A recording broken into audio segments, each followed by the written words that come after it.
Gujarati channel પરથી હું છું રાઘવ ઉપાધ્યાય. આપ સર્વે દર્શક મિત્રો મારા ફરી એક વખત જય દ્વારકાધીશ.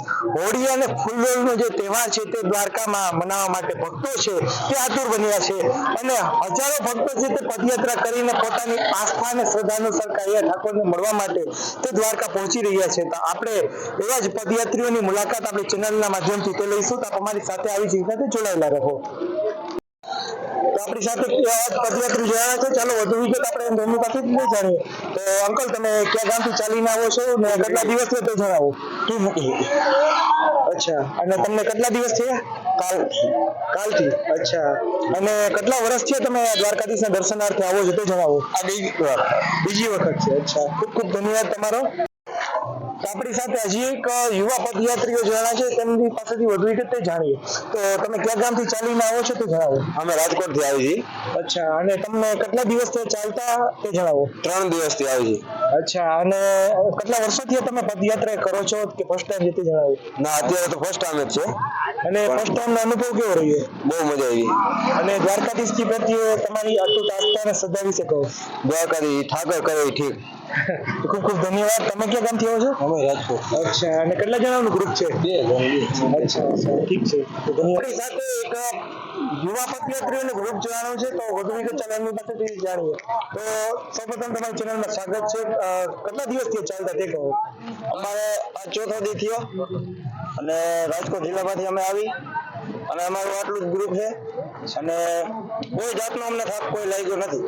અને આજે કેટલા વર્ષોથી તમે ચાલીને આવો છો કે ફર્સ્ટ ટાઈમ રીતે જણાવો. અમારું આ 3જું વર્ષ છે. હવે વર્ષથી અમે આવી અને દ્વારકાધીશજીના દર્શન કરીને કેવી અનુભૂતિ થાય તે કહો. દ્વારકા તમે માનો દ્વારકા પહોંચી ગયો ને એટલે બધો થાક ઉતરી જાય અમને. હવે અમારો આટલો વર્ષનો અનુભવ.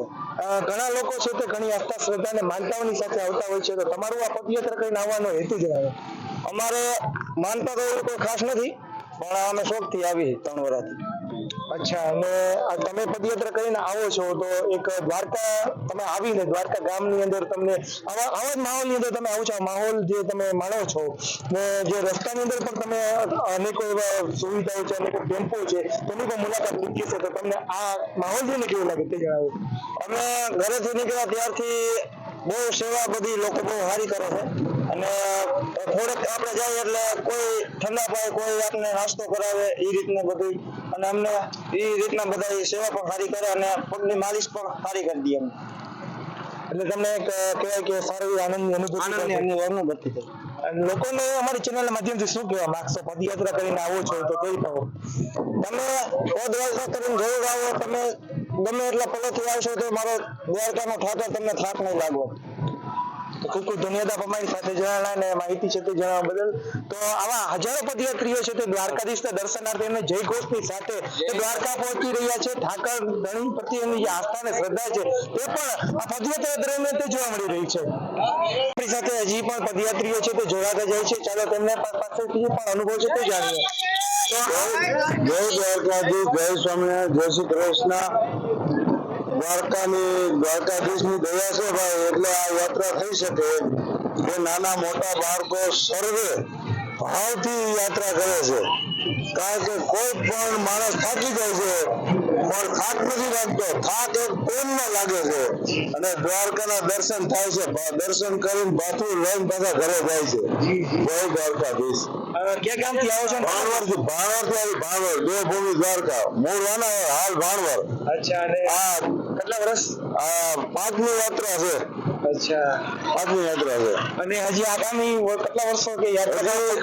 હજુ તો ભાઈ આપણા હાથ પગ આવે ત્યાં સુધી યાત્રા કરવાનો ખૂબ ભાવ છે. અને સાથે અમારા મિત્રો બધા છે, આ અમારા બનેવી છે, આ અમારા મિત્રોના ઘરના છે, આ બેન છે, બધા ગ્રુપમાં જ આવી છે વર્ષો વર્ષ. અને એક ખાસ કહું કે જુનાગઢની ગિરનારની પાર પરિક્રમા પૂરી કરી. ને આ 5મી. જય દ્વારકાધીશ. ખૂબ ખૂબ ધન્યવાદ આપ અમારી સાથે જોડાયા તે બદલ. તો જે પદયાત્રીઓ છે તે દ્વારકાધીશ પ્રત્યે આસ્થા રાખીને આવે છે. કેટલાય પદયાત્રી છે તે તેમના મિત્રોની સાથે આવતા જોવા મળે છે. કેટલાય યુવા પદયાત્રીઓ છે તે ખાસ કરીને મોટી સંખ્યાની અંદર તે દ્વારકાધીશની પ્રત્યે આસ્થા રાખીને તે દ્વારકા પહોંચી રહી છે. દ્વારકાધીશના એક જ જયનાથની સાથે અને ભક્તોની સાથે એ પદયાત્રા કરી રહ્યા છે. અનેકો સેવાકીય કેમ્પો છે તે પણ આ પદયાત્રીઓના રસ્તાની અંદર સેવા કરતા તે પણ જોવા મળી રહ્યા છે.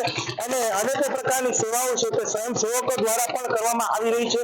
પ્રશાસન દ્વારા પણ સંપૂર્ણ એવી વ્યવસ્થા છે તે પદયાત્રિકો માટે અને દ્વારકાધીશજીના દર્શન માટે પણ દ્વારકાધીશ જગત મંદિર ખાતે કરવામાં આવી છે. અને હોળી અને ફૂલવેલનો ઉત્સવ એટલે કે કહેવાય કે ભક્તો અને ભગવાનના મિલનની એક ક્ષણ કહેવાય છે હોળી અને ફૂલવેલનો ઉત્સવ. તે કહેવાય છે કે જે પોરબંદરથી સુદામાજીએ પણ પ્રથમ પદયાત્રા કરી અને દ્વારકાધીશજીને તે મળ્યા હતા. તે સુદામાના ભાવની સાથે શ્રી કૃષ્ણને મળવા માટે પદયાત્રીઓ છે તે દ્વારકા તરફ મોટી સંખ્યાની અંદર આ ફૂલવેલ ઉત્સવની અંદર સહભાગી થવા માટે કહેવાય કે ભક્ત અને ભગવાનના મિલનની માટે છે તે પહોંચી રહ્યા છે. મંદિર પ્રશાસન દ્વારા પણ અનેકો એવી દર્શનની વ્યવસ્થાઓ કરવામાં આવી છે. દ્વારકાધીશજીના દર્શનના જે ટાઈમિંગ છે તે પણ લોકો સુધી પહોંચાડવાનું કામ છે તે પણ અમે કરી રહ્યા છીએ. અમે આપને આવી રીતે બતાવતા રહીશું.